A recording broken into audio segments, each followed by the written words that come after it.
জানিয়ে দিব হাতে থাকা সর্বশেষ আপডেট বাংলা সংবাদ। প্রথমেই সংবাদ শিরোনাম। ৭ বছর পর মায়ের দেখা পেলেন তারেক রহমান।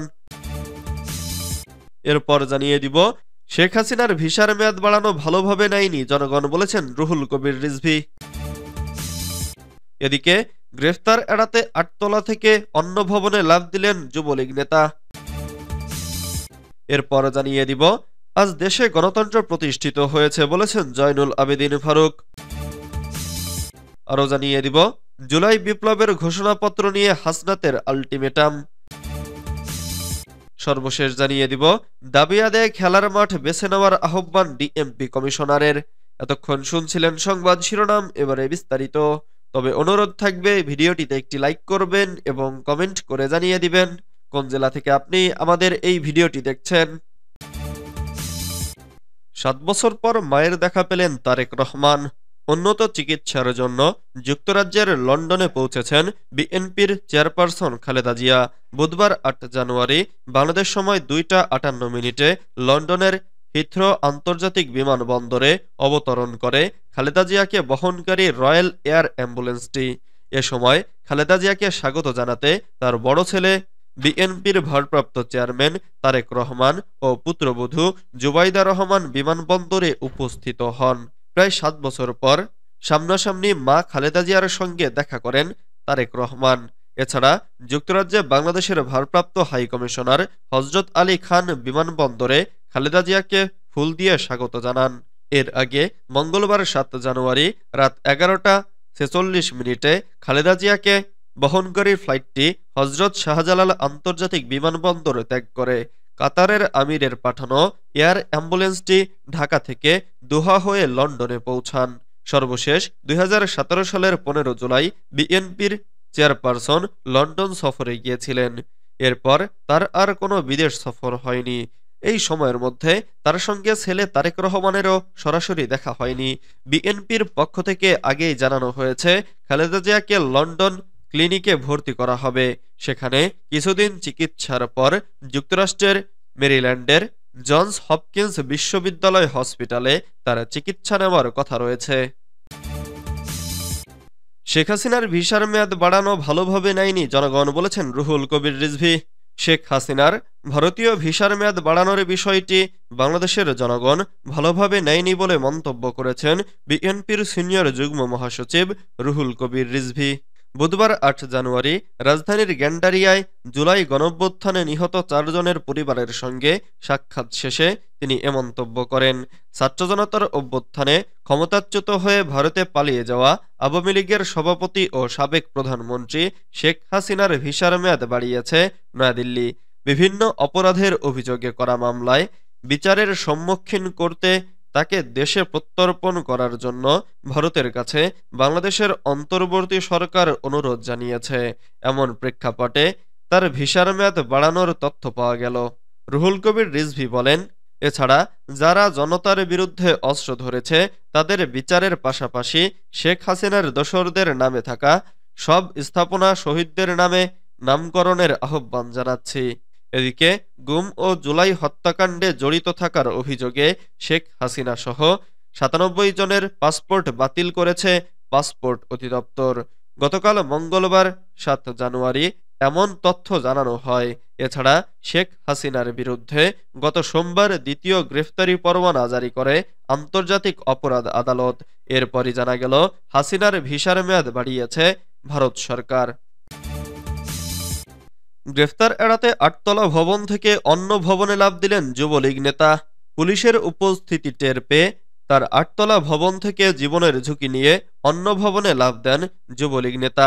তারপরও গ্রেফতার এড়াতে পারেননি। বগুড়া জেলা যুবলীগের সিনিয়র সহ সভাপতি ও পৌরসভার ৯ নম্বর ওয়ার্ডের সাবেক কাউন্সিলর আলহাজ শেখকে গ্রেফতার করেছে পুলিশ। মঙ্গলবার ৭ জানুয়ারি রাতে শহরের সূত্রাপুর ঈদগাহ সংলগ্ন বাড়ি থেকে তাকে গ্রেফতার করা হয়। তার বিরুদ্ধে ৯টি হত্যাসহ ২০টি মামলা রয়েছে। এ তথ্য নিশ্চিত করেছেন বগুড়া সদর থানার ভারপ্রাপ্ত কর্মকর্তা ওসি এস এম মঈনউদ্দিন।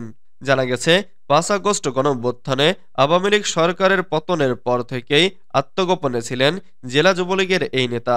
মঙ্গলবার তিনি বাড়িতেই আছেন এমন খবর পেয়ে রাত ১২টার দিকে সদর থানা ও জেলা পুলিশের গোয়েন্দা শাখার সদস্যরা যৌথভাবে অভিযান চালায়। এ সময় তিনি পুলিশের উপস্থিতি টের পেয়ে তার ৮তলা ভবন থেকে জীবনের ঝুঁকি নিয়ে অন্য ভবনে লাফ দেন। তারপরও গ্রেফতার এড়াতে পারেননি। সদর থানা ও জেলা গোয়েন্দা পুলিশ ৩ ঘণ্টার যৌথ অভিযান চালিয়ে তাকে গ্রেফতার করে। আজ দেশে গণতন্ত্র প্রতিষ্ঠিত হয়েছে বলেছেন জয়নুল আবদিন ফারুক। বিএনপির চেয়ারপারসনের উপদেষ্টা জয়নুল আবদিন ফারুক বলেছেন, ১৬ বছর শেখ হাসিনা বাংলাদেশকে তছনছ করে দিয়েছিল। ক্ষমতা টিকিয়ে রাখার জন্য হিন্দুস্তানের কাছে নতজানু হয়েছিল। আর এসবের প্রতিবাদ করতে গিয়েই বিএনপির ওপর নেমে আসত মামলা। সেসব মামলাকে উপেক্ষা করেই আজ দেশে গণতন্ত্র প্রতিষ্ঠিত হয়েছে। বুধবার ৮ জানুয়ারি জাতীয় প্রেসক্লাবে বাংলাদেশ সামাজিক সাংস্কৃতিক সংস্থা আয়োজিত এক আলোচনা সভায় প্রধান অতিথির বক্তব্যে তিনি কথা বলেন।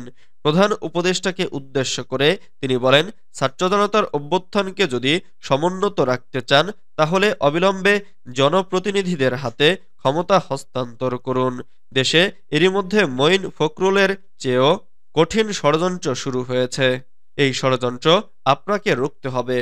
জনগণ ভোট দেওয়ার জন্য প্রস্তুত রয়েছে, অপেক্ষা কেবল তারিখের। জুলাই বিপ্লবের ঘোষণাপত্র নিয়ে হাসনাতের আল্টিমেটাম। জুলাই বিপ্লবের ঘোষণাপত্র নিয়ে আল্টিমেটাম দিয়েছেন বৈষম্য বিরোধী ছাত্র আন্দোলনের কেন্দ্রীয় আহ্বায়ক হাসনাত আবদুল্লাহ। তিনি বলেন, ৩১শে ডিসেম্বরের পর এতগুলো দিন পেরিয়ে গেলেও সরকারের পক্ষ থেকে দৃশ্যমান কোনো পদক্ষেপ দেখতে পাইনি। ১৫ই জানুয়ারির মধ্যে প্রোক্লামেশন অব জুলাই রেভলিউশন ঘোষণা করতে হবে।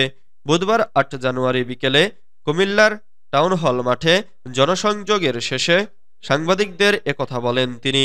এর আগে কুমিল্লা পুলিশ লাইন্স থেকে জনসংযোগ ও লিফলেট বিতরণ শুরু করে বৈষম্য বিরোধী আন্দোলন ও নাগরিক কমিটি। অন্তর্বর্তী সরকারের উদ্দেশ্যে তিনি বলেন, জুলাই অভ্যুত্থানে শহীদ ও আহতদের আর্তনাদ আমরা এখনো শুনতে পাই। আমলাতান্ত্রিক জটিলতার দোহাই দিয়ে তাদের সুবিধা প্রাপ্তির অধিকার থেকে বঞ্চিত করা হয়েছে। ২৪ পরবর্তী বাংলাদেশে আমলাতান্ত্রিক জটিলতার দোহাই চলবে না। দাবি আদায়ে খেলার মাঠ বেছে নেওয়ার আহ্বান ডিএমপি কমিশনারের। দাবি আদায়ে খেলার মাঠ বেছে নিতে আহ্বান জানিয়েছেন ডিএমপি কমিশনার, ঢাকা মহানগর পুলিশের কমিশনার শেখ মোহাম্মদ সাজ্জাদ আলী। এ সময় তিনি বলেন, দাবি আদায়ে যারা রাজধানীর ঢাকার রাজপথে নেমে আসেন, জনদুর্ভোগের কথা চিন্তা করে তাদের খেলার মাঠে কর্মসূচি আয়োজনের অনুরোধ করছি। বুধবার ৮ জানুয়ারি দুপুরে রাজধানীতে একটি অনুষ্ঠানে এ আহ্বান জানান তিনি। ডিএমপি কমিশনার সাজ্জাদ আলী বলেন, ইদানিং বিভিন্ন গোষ্ঠী দাবি আদায়ের জন্য রাজপথ দখল করে। তারা মনে করে রাজপথ দখল করলে দাবি আদায় সম্ভব, যে কারণে ট্রাফিক পরিস্থিতি ভঙ্গুর হয়ে যায়। ডিএমপি কমিশনার আরও বলেন, মিরপুর এয়ারপোর্ট রামপুরা রোডে বেশি সমস্যা। অনুরোধ, দাবি দেওয়ার ব্যাপারে খেলার মাঠ বেছে নিন, টেবিলে সমস্যা সমাধানের চেষ্টা করুন।